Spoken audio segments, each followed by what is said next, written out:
2부로 넘어가면 저스틴이 상태가 안 좋은, 몸이 상태가 안 좋은 그 상태에서 전화를 걸게 되고 다시 이 형부의 저택이죠. 18홀이 있는 존의 저택으로 와서 여기서 지내게 되면서 실제로 멜랑콜리아라고 하는 행성이 다가오게 된 것을 목격하면서 그 안에서 실종도 일어나고 죽음도 일어나고 하면서 그 종말을 받아들이는 과정들에 대한 이야기. 그래서 이부는 되게 심플해요. 사실 뭐 복잡한 얘기가 아니에요. 1부의 그 관계들을 어느 정도 이해해 놓고 나면 2부의 어떤 것은 그냥 그것을 인내하거나 받아들이거나 감내하는, 물론 각각의 인물들의 반응들은 서로 다르기도 합니다. 존은 거짓말하죠. 자기 아내가 불안할까봐 거짓말을 하지만 그것을 부정하려고 더 노력하는 인물인 거고요. 오지 않을 거야. 다 비켜왔어. 여태까지 행성들, 금성도 비켜왔고 다 비켜왔으니까 지금도 비켜갈 거야. 라고 말하는 인물인 거고, 그에 반해서 자기 아내이자 저스틴의 언니 같은 경우에는 되게 불안해하고 뭔가 일어나지 않을 걸 계속 검색해보고, 하지만 남편은 검색하지 마! 라고 얘기하고 앉아있고 뭐 이런 상황인 거고, 그에 반해서 저스틴은 일부의 이 상황들을 다 겪고 나서 잘 생각해보시면 이걸 되게 여유롭게 받아들여요. 일부에서 되게 멋있는 장면이 있었죠. 이따 이제 하나씩 보여드릴 텐데, 되게 이상한 장면 중에 하나가 나체로 그 행성을 향해서 이렇게 누워있는 장면. 마치 그것은 행성과의 접촉을 되게 그리워하거나 갈망하는 것 같은 그런 이미지로 전시가 되어 있거든요. 그런 장면들의 얘기까지 다 포함해서 받아들이는 얘기. 받아들이는 자, 거부하는 자, 아니면 두려워하는 자, 그리고 조카의 또 입장이 있고. 조카가 사실 많은 평자들이 잘 얘기 안 한 부분 중에 하나예요. 조카는 계속 자기의 그 저스틴을 뭐라고 부르냐면 강철 소녀, 강철 이모 이렇게 부르죠. 도대체 그 소리는 뭔가? 라는 생각이 영화를 다 보는 내내 머릿속에서 또 맴도실 거라고 생각이 듭니다. 어쨌든 지구의 종말을 맞이하고 딱 이 질문 하나 드릴 수 있을 것 같아요. 맨 마지막 장면 보셨을 때 어떠셨어요? 종말되는 거잖아요. 마치 지구를 지켜라의 마지막 장면처럼 지구가 폭파하는 얘기인 거잖아요. 물론 지구 전체의 단위로 프레임이 그려지는 것이 아니라 이 세 사람이 그 행성과 마주하면서 영화가 끝이 나게 되지만, 그 되게 비극적이거나 슬프거나 끔찍하거나 공포스럽거나 이런 감정으로 다가오셨어요? 어떤 감정으로 다가오신 거죠? 그 감정을 잘 생각해 보시면 그 종말이라고 하는 것이 과연 나쁜 것인가? 라는 질문도 던질 수 있게 돼요. 우리는 종말이 되게 비극적이라고 여기기 쉽지만 꼭 그런 건가? 어떤 종말은, 여기서 저스틴이 그런 얘기 하잖아요. 지구는 이미 끝장났다고, 미쳤다고, 이런 건 없어도 된다는 식으로 얘기를 하잖아요. 물론 우리가 인본주의적 관점에서는 그런 것들을 손쉽게 받아들이기 어려울 수 있겠습니다만, 그럼에도 불구하고 없어진다면? 그것을 수긍하는 어떤 한 사람이 있다면? 그것도 여러 가지 그 인류의 한 형태로서 저스틴이라는 이 캐릭터가 결혼식이 파국이 나고 다시 이 집으로 돌아왔을 때 이것을 어떻게 수긍하고 순응하는가. 그게 맨 마지막에 어떤 정서와 여러분이 느낀 감정과 대단히 깊은 문제로 연결되어 있다고도 할 수가 있을 것 같습니다.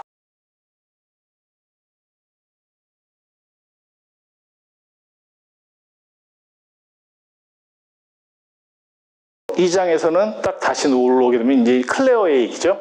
이 장은 딱 클레어라고 제목이 나왔었죠. 이제 행성에 대한 얘기예요. 사라진 줄 알았던 저 행성이 이들 세계에 침범해서 돌출되는 그런 과정들이 펼쳐지기 시작을 해요.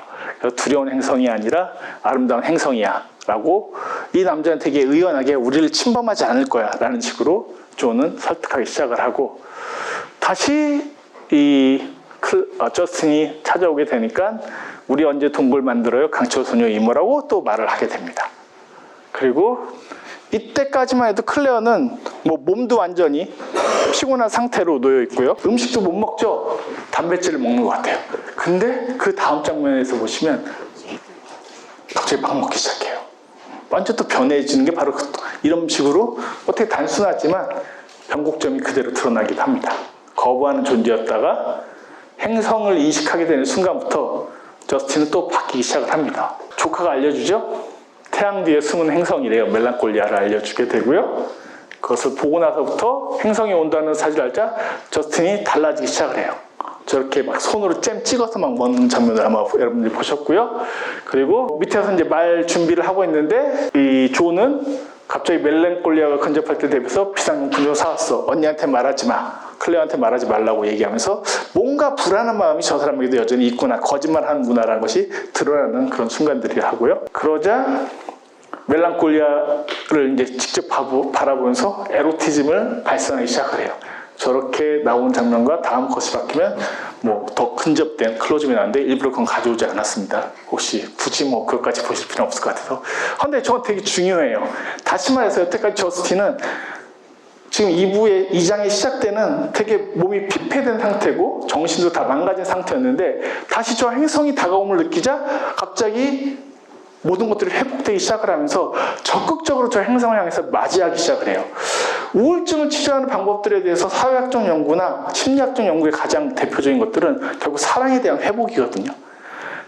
그걸 에로티즘이라고도 얘기를 하기도 합니다. 그런 점에서 보면 직접적으로 자기 신체 에너지를 발산해서 저렇게 맞이하기 시작한 장면들은 사실은 전체적 서사에서는 저스틴이 확실하게 바뀌었다는 것을 명확히 보여주는 장면이라고 말씀드릴 수 있을 것 같고요.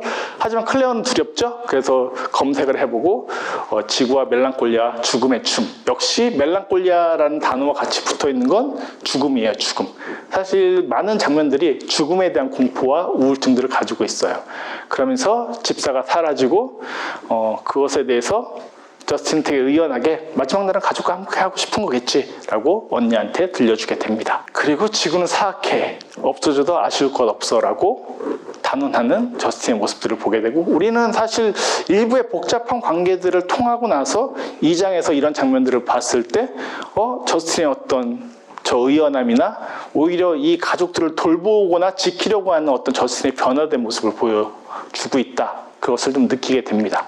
그러면서 밤이 다가오게 됐을 때, 이때는 아직까지는 그 행성이 멜랑콜리아가 침범할 거라고 생각하진 않았지만 거짓말을 했다는 것이 들통나게 되고, 여기서 보면 되게 재밌는 거 있죠. 그 레오가 만든 측정기, 그걸 가지고 측정을 하는데, 그건 뭐냐면 인간이 만들 수 있는 어떤 과학적 도구, 되게 단순한 도구, 어떤 합리적 이성이라고 볼 수 있어요. 하지만 그것이 이 변화를 정말로 제대로 예측하게 되느냐? 그렇지 못하다는 거죠. 결국에는 이 도구를 침범해서 훨씬 더 큰 것을 클레어가 직접 목격하게 됐을 때 사시나무 떨듯이 막 떨게 되는 그런 장면들도 보셨습니다. 다음날 아침에 조는 그 사실을 알게 되고, 조는 자살한 걸까요? 그렇게 보이기도 하죠. 사실 그 약통을 클레어가 확인하고 말들이 있는 곳에 갔더니 거기서 죽어있는 존을 발견하게 되는 그런 장면들이 있었고요. 종말에 필연적인 것들이 오게 되고, 이때 여기서 보시면 18홀까지 있었다고 하는데, 클레어가 레오를 데리고 저렇게 걸어갈 때 정확하게 이거 19를 잡느라고 되게 노력했습니다. 이게 제일 오래 걸린 사진입니다. 여러분께 19홀이 뭐지 도대체? 라고 하는, 그럼 이건 저스틴 혹은 클레어 다 망상인가? 뭐 이렇게 여길 수도 있는 되게 이상한 상황들. 아니면 19란 숫자가 18홀이어도 써 있을 수 있는 거 아니겠습니까? 라고 할 수 있겠지만, 뭔가 딱 아기가 맞게 표현했다기보단 그것이 계속 어긋나면서 등장하는 그런 장면들. 그러면서 클레어는 좋게 끝내고 싶어서 그래. 근데 과연 이 종말에서 좋게 끝낸다는 것은 무엇일까? 라고 했을 때, 이 강철 소녀 이모가 처음 자기가 자기를 호명한 건 이 장면이 유일해요. 그러니까 자기가 강철 소녀라고 하는 것들은 마법의 그 동굴을 만들 수 있어, 널 도와줄 수 있어, 돌볼 수 있어라는 자기의 의지를 표현하게 되고, 그것을 자기 것이라고 말하는 주체화된 어떤 저스틴의 모습을 이 장면에서 볼 수 있게 됩니다. 그리고 나서 여러분이 보신 맨 마지막 엔딩들이 나와요. 7분의 의미라고 했는데 제가 다시 확인해 보니까 8분이에요. 8분. 저 오타입니다. 돌아가면 이게 전체 순서들이거든요. 이렇게 되는 화면들의 순서인데, 여기서 보시면은 여기서도 18홀 같은 게 나오고요. 저 두 번째 그림에서 18홀이고 계속 행성들이 다가오면서 생기는 어떤 변화들을 보여주고 있어요. 이런 오피리아적인 결혼식에 혼자 다녀가는 저스틴의 장면들도 있고요. 손에서 막 전기가 나왔던 장면들도 보셨을 거고요. 그 다음에 아까 브리엘의 그림인데, 하늘에서 계속 뭐가 이렇게 떨어져 나가는 그 공간이 다른 어떤 잿더미의 이미지로 침범당하거나 새들이 막 떨어지게 되는 첫 장면에서부터 그런 것들도 확인해서 보실 수 있고요. 이게 밑에가 좀 더 있었는데 어쨌든 더 하나 잘리긴 했습니다. 이런 장면들의 구성들이 결국 이 영화 전체의 어떤 서사적인 단위들을 다 정리해서 이 8분 동안 보여주고 있다라고도 말씀드릴 수 있을 것 같아요. 몇 가지 추가로 최대한 빨리 얘기하다 보니까 좀 중간에 건너뛰긴 했었는데요. 그 트리스탄과 이졸데의 그림, 음악들도 이 영화에서는 되게 반복적으로 모티브가 쓰이잖아요. 요 처음 8분 때 트리스탄과 이졸데 음악이 나오고요. 그 다음에 아까 그 벗을 때, 이렇게 벗고 이렇게 누워있을 때, 그때도 역시 트리스탄과 이졸데 음악이 나왔었고요. 그 다음에 아까 1장에 되게 중요한 변곡점을 했던 그림을 막 바꿀 때, 이때도 트리스탄과 이졸드의 음악들이 나왔어요. 그래서 그 순간만 잘 들어보셔도 영화를 다시 보시게 되면 그때 라스 폰 트리에가 힘주고 있구나라는 것을 또 확연하게 느끼실 수 있는 그런 장면이기도 합니다.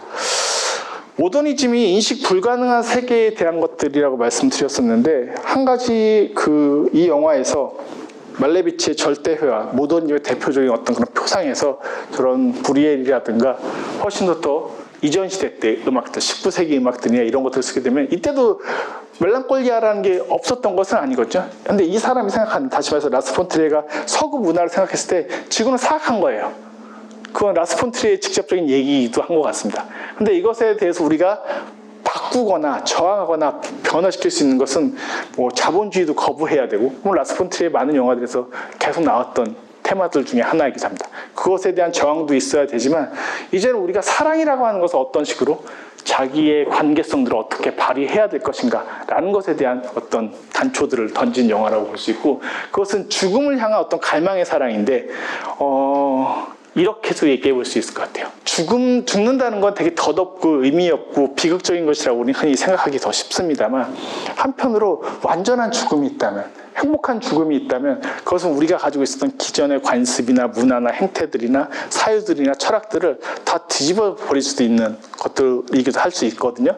그런 점에서 이 영화에서 종종 꿈꾸는 것은 이 세 사람이, 저스틴과 클레어와 레오가 서로를 보듬고 저 행성을 바라보면서 저것을 받아들일 수 있다면 그것이 과연 불행한 것인가? 라는 되게 최종적으로 이상한 질문을 던져요.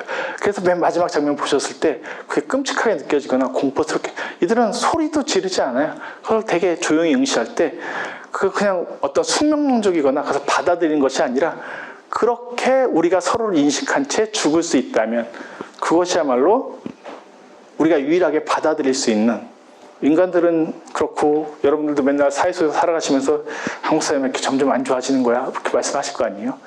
좋아지진 않겠죠. 오늘보다 내일이 좋을까요? 그럴 확률은 점점 없어질 거라고 생각이 드는데, 그럼에도 불구하고 그럼 우리는 어떤 결단과 어떤 선택을 할 수 있느냐라고 했을 때 이 영화의 어떤 최종적인 이미지는 종말은 종말이되 그 종말이 비극적인 종말이 아니라 함께 할 수 있는 종말이라고 한다면 뭔가 더 나을 수 있는 것을 꿈꿀 수 있는 것은 아닌가? 그게 어떤 상상일 수도 있고, 뭐 평자들에 따라서는 그것이 이 가족 관계들이 다 끊어졌잖아요. 존도 죽고 아버지 엄마는 도망갔고 다 끊어졌을 때 유일하게 서로를 보듬고 있는 클레어와 저스틴 그리고 레오, 이 관계 안에서 어떻게 결합돼서 최종적으로 남을 수 있는가라는 것에 대한 여러 가지 해석과 단초들을 던져주는 것이 이 영화의 마지막 이미지가 아닐까 싶은 생각을 해보게 됩니다.